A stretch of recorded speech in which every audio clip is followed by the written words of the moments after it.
Bonjour à tous, c'est Maureen, j'espère que vous allez bien. Je reviens aujourd'hui pour un book haul et il s'agira du book haul des mois de mars et avril. Et vous allez voir, j'ai été très raisonnable. Mais avant de vous montrer les livres arrivés dans ma bibliothèque ces dernières semaines, je voudrais vous présenter très rapidement les 3 livres que vous avez choisis pour le mois de la fantasy. Si vous avez vu la dernière vidéo, vous avez vu, j'avais fait une pile à lire spéciale fantasy pour le mois de mai et je vous avais demandé de choisir les 3 livres que vous souhaiteriez que je lise vraiment. Vous avez été très nombreux à participer, plus de 200, 210 environ, donc je vous remercie et je vous montre tout de suite les 3 livres que vous avez choisis. Ça ressemble à ça, donc je vous remercie, vous avez choisi 3 énormes pavés. Je ne sais pas du tout comment je vais faire pour les lire d'ici la fin du mois de mai. Nous sommes le 17, j'ai tout juste commencé celui-ci et je n'ai lu que 120 pages sur quasiment 800. Voilà, et ensuite il faudra que je lise ça en 13 jours, 14 jours. Vous avez choisi Le nom du vent de Patrick Rothfuss aux éditions Bragelonne, donc c'est celui que j'ai commencé, et pour le moment j'aime beaucoup. Vous avez aussi choisi le 4e tome de L'Assassin Royal de Robin Hobb, 4e tome qui s'appelle Le Poison de la Vengeance, aux éditions Françoisire, collection Piment. Et enfin Les Illusions de Savloir de Manon Fargueton aux éditions Milady. Sans plus attendre, passons au book haul de ces dernières semaines. Donc dans le courant du mois de mars, il y a eu le salon des oniriques, début mars. Je vous ai déjà présenté les livres que j'ai achetés à cette occasion, j'en avais acheté 5, c'est dans la vidéo book haul précédente.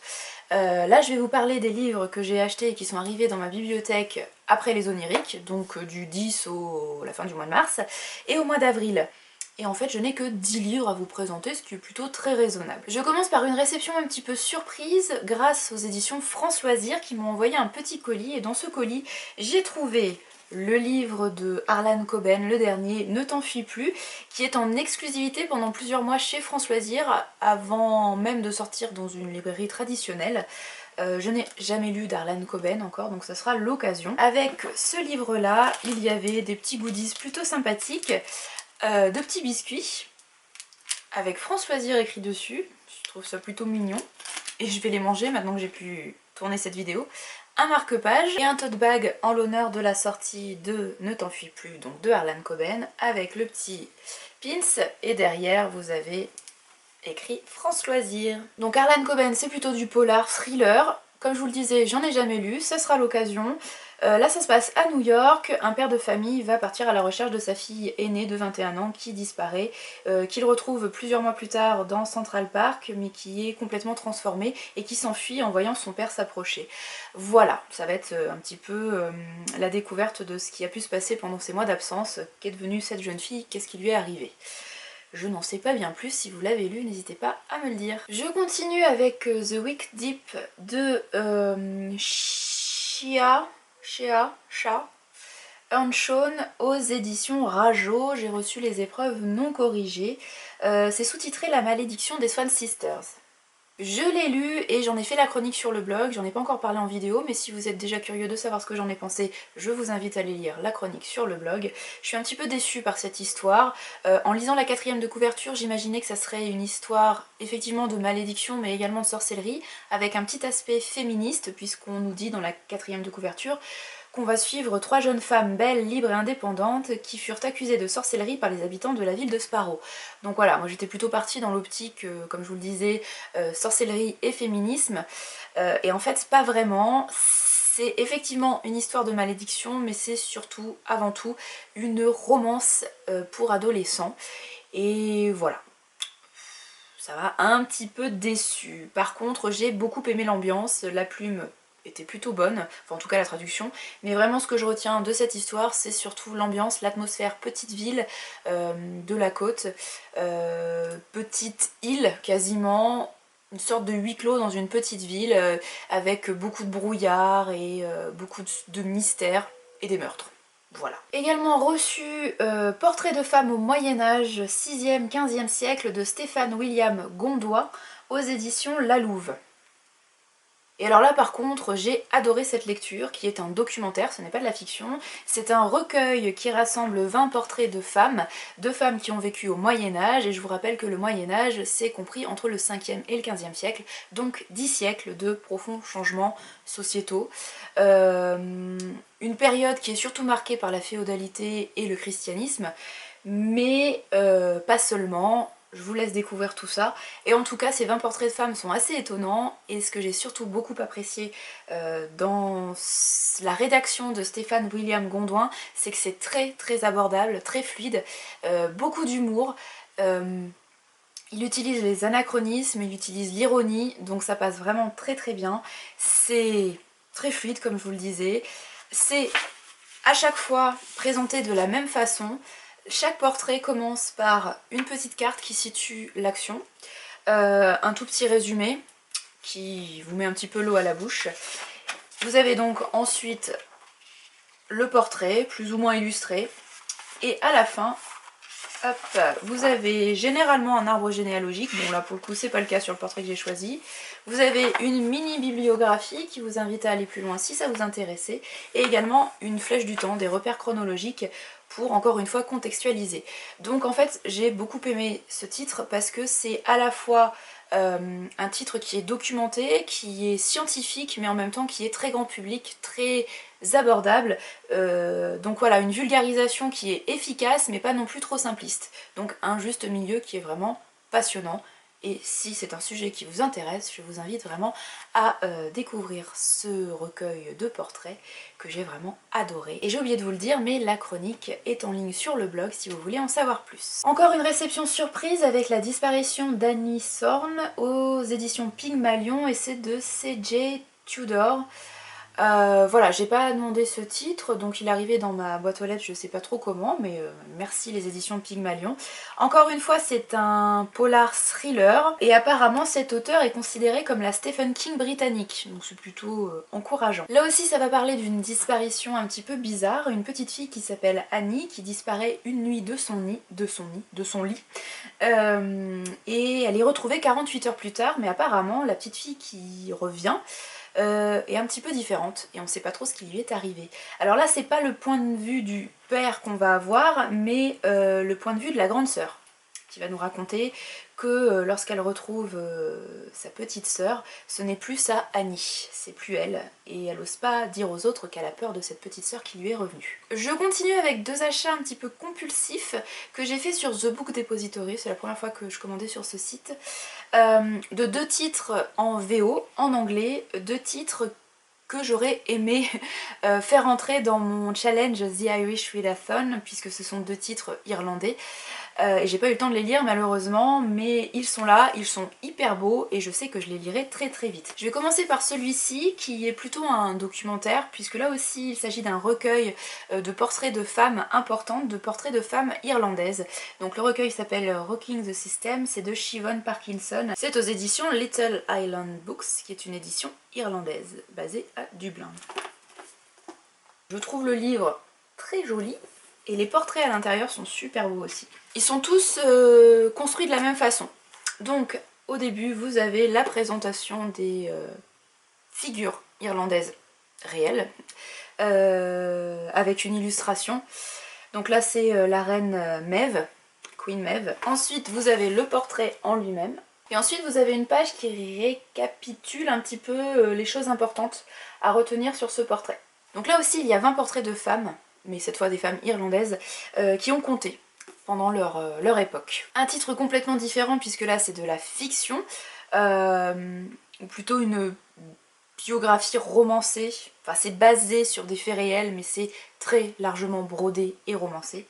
Je trouve le livre également tout petit et tout mignon. C'est The Love Story of W.B. Yeats et Maud Gonne de Marguerite Brady, et c'est aux éditions Mercier Press, qui est une édition basée à Cork, également en Irlande. Comme son titre l'indique, c'est l'histoire d'amour entre W.B. Yeats, qui était un poète irlandais qui a vécu entre le 19e et le 20e siècle, et Maud Gonne, qui était à la fois sa muse, mais également une activiste irlandaise assez impliquée dans la politique et dans le féminisme. Je continue dans la littérature irlandaise avec une suite au Finbarr's Hotel, et c'est un recueil de nouvelles avec de très nombreuses autrices irlandaises comme Maeve Binchy, Emma Donoghue, Kate O'Riordan, Claire Boylan, Deirdre Purcell, bref, pas mal d'autrices irlandaises plus ou moins connues. Voilà, qui nous livrent quelques nouvelles. Et apparemment, toutes les nouvelles prennent place dans un même lieu. Et j'ai oublié de vous dire que c'est aux éditions Joël Losfeld. Enfin, je termine ce book haul avec des graphiques. J'en ai 4 à vous présenter, 2 albums pour la jeunesse et 2 bandes dessinées. Pomelo Rêve de Ramona Badescu et Benjamin Shaw aux éditions Albin Michel Jeunesse. C'est toute une petite série qui a pour héros Pomelo, qui est un petit éléphant rigolo. Et j'aime beaucoup les aventures de Pomelo. Et l'autre album, c'est Petit Volcan de Michael Croza, et en fait ça a été édité par le département du Puy-de-Dôme en 2018 je crois. Et en fait il a été offert à tous les bébés qui sont nés en 2018 ou en 2019, non en 2018, parce que 2019 ça me paraît un petit peu trop récent. Voilà, donc un petit livre de la région. Et à l'intérieur ça ressemble à ça. Et enfin, les 2 derniers titres graphiques dont je veux vous parler, il s'agit des 2 premiers tomes d'une BD que j'ai acheté pour ma commande trimestrielle chez France Loisirs. J'ai donc pris les tomes 1 et 2 de la BD Porcelaine de Benjamin Reed et Chris Wilgoose. Le premier tome s'appelle Gamine, en fait c'est l'édition Delcourt. Et le deuxième s'appelle Femme. Et cette fois, c'est bien l'édition France Loisirs. Ce qui m'a attirée dans cette BD, c'est la petite phrase d'accroche qu'il y a derrière, puisqu'on nous dit, je vous lis, à la croisée des univers de Charles Dickens et de Lewis Carroll, ce conte de fées gothique signé Benjamin Reed et Chris Wilgoose nous entraîne dans un monde poétique et envoûtant, d'une fulgurante beauté fragile et sublime. Les références à Charles Dickens et Lewis Carroll, ça m'a pas mal intriguée. Un conte de fées gothique, une jeune fille, une jeune héroïne qui va grandir dans un monde un petit peu fantastique, merveilleux, dans une sorte d'Angleterre du 19e. Voilà, ça m'a interpellé plutôt pas mal. Maintenant que je l'ai avec moi et que je le feuillette, je suis pas hyper fan des dessins. Mais c'est une trilogie, je suis plutôt curieuse de découvrir ça. J'en ai terminé avec ce book haul. Comme vous pouvez le constater, j'ai quand même été très raisonnable, donc je pense que vous pouvez vraiment me féliciter. Je profite de cette vidéo pour vous annoncer que je serai pas mal absente les prochaines semaines, quasiment un mois à vrai dire. Tout simplement parce que nous sommes le 17 mai et que je suis en vacances depuis quelques heures, et ce pour quasiment un mois. Je suis complètement aux anges puisque ces vacances vont à nouveau être synonymes de voyage. Je vais partir très prochainement, dans quelques jours à peine. Ma valise est pas du tout prête. Je pars dans un pays que je ne connais pas. Alors non, cette année encore je ne serai pas aux Imaginales, je serai à quelques milliers de kilomètres de la France. Mais cette année, encore une fois, je serai plutôt dans un pays au contact de la nature. Je pense que je vais en prendre plein les yeux et donc je serai plutôt raccord avec la thématique des Imaginales cette année. À mon retour en France, je ferai un petit crochet en famille pour me reposer un petit peu, mais alors vraiment quelques jours, donc ça va pas tellement être du repos finalement. Et puis je pars pour une autre destination inconnue, mais cette fois française, et qui là aussi devrait être plutôt en pleine nature a priori, donc ça va être pas mal pour se ressourcer. Encore une fois, je vous ferai partager ces aventures de voyage solo, plutôt sur les réseaux sociaux et surtout sur Instagram. Donc si vous avez envie d'avoir de mes nouvelles, de savoir si je vais bien, de savoir si je suis en vie, n'hésitez pas à me suivre sur Instagram. Tous les jours vous aurez, je pense, de très nombreuses publications en stories, mais également en publications permanente. Donc tout ça pour dire que je serai plutôt absente de la chaîne YouTube les 4 prochaines semaines, voire les 5 ou 6 prochaines semaines. Évidemment j'amène mon appareil photo avec moi, donc j'essaierai de vous tourner quelques petits morceaux pour vous faire quelques vidéos comme j'ai pu le faire lors de mes 2 derniers voyages solo en Irlande. Je serai également absente du blog puisque je n'aurai pas du tout le temps de rédiger des articles et surtout pas du tout le matériel avec moi pour les mettre en ligne sur le blog. Donc voilà, pas d'article sur le blog pendant quasiment un mois. Évidemment j'aurai ma liseuse avec moi, donc j'espère quand même avoir l'occasion de lire un petit peu. A priori, je vais beaucoup être dans les transports en commun. Je pense que ces 4 prochaines semaines, je vais exploser mon quota d'heures en train, bus, avion, Uber, métro, tram, peut-être même le ferry. Voilà, je crois que je vais beaucoup bouger. En vélo peut-être aussi. Ouais, je crois qu'on va louer des vélos. Bref, voilà. Je sais pas si j'aurai le temps de lire. Enfin, peut-être pas sur le vélo en tout cas. Mais a priori, il y aura de très longues heures de bus au milieu de nulle part. Alors, soit je ferai comme d'habitude, c'est-à-dire que je regarderai le paysage avec un peu de musique, soit j'aurai le courage de prendre un bouquin pour avancer un peu dans mes lectures. Je n'en sais rien. Mais bon, ma liseuse sera avec moi et je vous ferai une petite avancée de mes lectures assez régulièrement, ou de mes non avancées en tout cas. Et encore une fois, tout sera principalement sur Instagram. Je ne sais pas quand on se retrouvera en vidéo, mais d'ici là, belle lecture, prenez soin de vous et à très bientôt sur Instagram.